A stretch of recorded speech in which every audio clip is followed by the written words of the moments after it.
Mickey and Bobby, the sons of mafia boss Howard Saint, go to an old shipping yard for an arms deal with a man named Otto Krieg. Otto checks the money while members of the Russian mafia arrive to confirm the deal. Suddenly, the FBI surrounds the area. Otto pulls out a gun and is shot dead. Bobby panics and is also killed, leaving Mickey in shock. Otto is taken away in an ambulance, but he isn't really dead. It was a setup. He's actually Frank Castle, an undercover FBI agent. Although he regrets the deaths, he's glad the mission was a success. It's his final day, with the FBI and his team throws him a surprise retirement party, calling him their best agent. After the celebration, Frank leaves, while elsewhere, men arrive at Howard Saint's mansion to deliver the bad news. Howard Saint and his wife learn that their son has been killed. They bail Mickey out of jail, and two gangsters take him to Howard. Mickey is beaten and forced to apologize for Bobby's death. He tries to explain that Bobby wanted to join the deal, but no one believes him. Mickey tells them about Otto Krieg, saying he was the man who set up the deal and is now dead. Howard doesn't care about the details, he only wants revenge on the man who should have protected his son. He takes a gun from a guard but shoots someone else instead of Mickey. Bobby's bodyguard tries to explain what happened, but Howard shoots him and storms out in anger. Meanwhile, Frank returns home to his wife, Maria, who's relieved he's finally back for good. He goes outside to comfort his son, assuring him they won't have to move again because he's home to stay. At the same time, Howard visits the morgue to see his son's body with FBI agent Jimmy. He demands to know who Otto Krieg is, but Jimmy won't say, insisting the professionals will handle it. Howard reluctantly agrees. Howard orders his men to learn everything about Otto Krieg. He bribes corrupt officers to access federal records. After Bobby's funeral, he discovers that Otto is actually Frank Castle, now vacationing with his family in Puerto Rico. Howard's wife coldly tells his friend Quentin to make sure Frank's entire family is killed. In Puerto Rico, Frank's family celebrates his return, sharing drinks and enjoying their time together. Frank and Maria step away for a quiet moment alone. The next day, Frank talks with his wife about having another child. His son gives him a thrifted black t-shirt with a skull, said to ward off evil spirits. Later, the family gathers at the beach, unaware that armed men are closing in on the resort.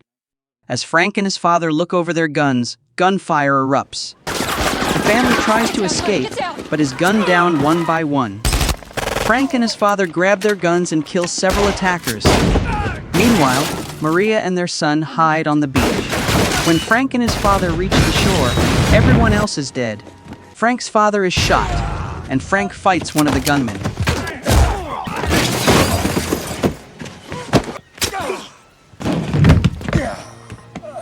Maria and her son see a van and try to escape, but are chased by Howard's men. Frank defeats his attacker, jumps on a bike, and races to save them. Maria tries to escape as the men chase and shoot at the van, trying to run them off the road. A tire blows out, and the van flips over. Injured, Maria crawls out with her son, calling for help. They see Frank Sr.'s boat and run toward it, but the men catch up and run them over. When Frank reaches the docks, he finds his wife and son dead. Heartbroken, he holds them before spotting the men speeding toward him. Frank opens fire on the men, but is shot in the arm and leg, collapsing from his wounds. The men drag him up, and Bobby and his twin brother John beat him mercilessly.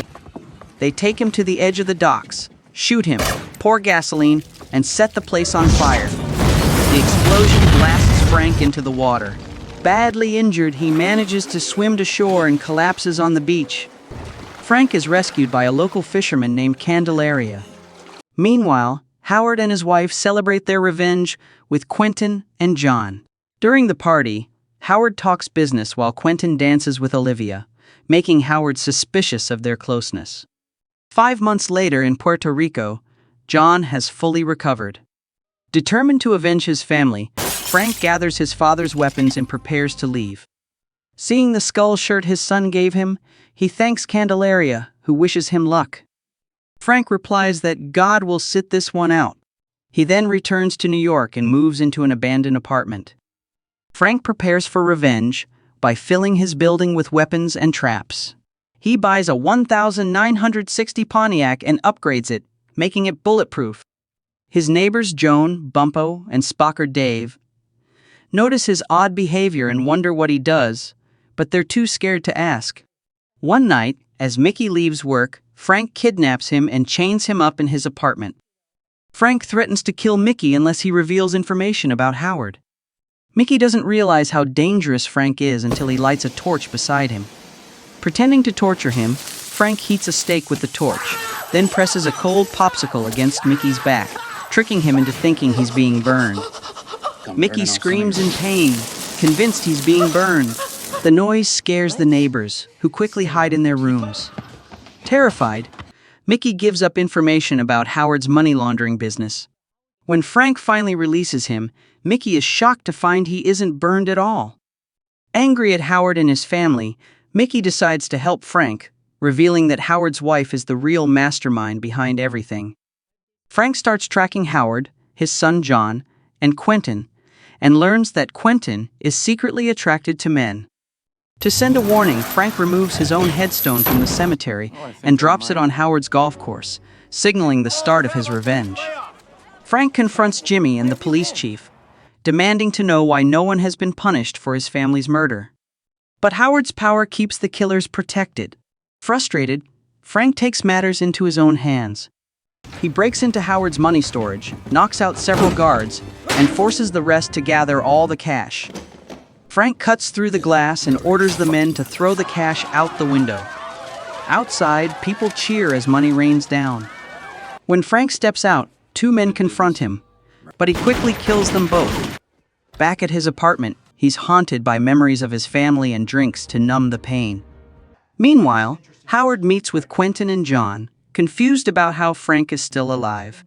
Soon after, two mafia brothers arrive, furious that the $50 million Frank threw away belonged to them. The mafia brothers demand their money back from Howard and leave. At Frank's apartment, Joan locks herself in her room while her abusive boyfriend pounds on the door. Bumpo and Spacker try to help, but the man attacks Spacker. Frank steps in, punches the man, and drives him away. Joan thanks Frank for helping her and apologizes for his loss. Later, Frank tracks down Olivia, sets up a fake fire hydrant beside her car, and steals it. Frank uses a voice changer to call Quentin, threatening to expose his secret photos to Howard unless he brings $5,000 to a hotel. At the hotel, Frank parks Olivia's car in a handicapped spot, so she'll get a ticket. When Quentin arrives, Frank drives her car back to its original spot. Meanwhile, Howard searches for Quentin. Mickey tells him he saw Quentin at a hotel. Later, when Howard hears Quentin and Olivia laughing, he asks where Quentin has been. Quentin lies, saying he's been there all along and that Mickey is mistaken. Later, Frank visits the diner where Joan works. Bumpo and Spacker are there too. A man walks in, sits down, and stares at Frank. He pulls out a guitar and sings a song he claims he wrote for Frank's funeral. Afterward, Frank waits by a bridge when a car suddenly crashes into him from behind. The same man from the diner jumps out and opens fire, but Frank ducks behind the shutters for cover. He escapes but nearly hits a girl on the road. As he crawls from his wrecked car, the gunman catches up to kill him. Acting fast, Frank fires a ballistic knife into the man's neck, killing him instantly. That night, John oversees a cash shipment for Howard when he hears a faint ticking sound on the boat. Realizing it's a Claymore mine, he tries to run, but is caught in the explosion. When Howard hears about the blast, he orders Quentin to deal with it and call in the Russian. Later, Frank hears a knock at his door. It's Spacker, asking for help because Joan's boyfriend has returned. Frank hurries over, only to find his friends have tricked him with a surprise dinner. He smiles and joins them, grateful for their kindness.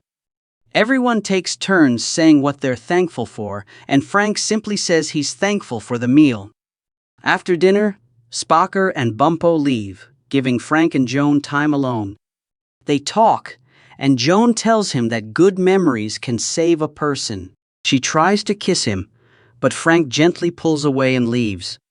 Back in his apartment, he pours a drink, then hears another knock at the door.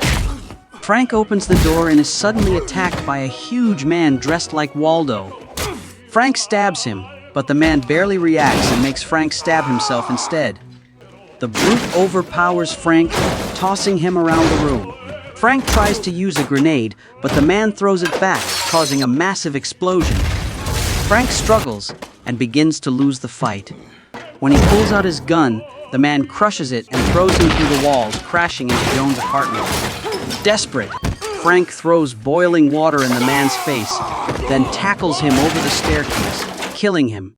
Spocker, Bumpo, and Joan carry Frank back to his apartment, give him alcohol for the pain, and stitch his wounds.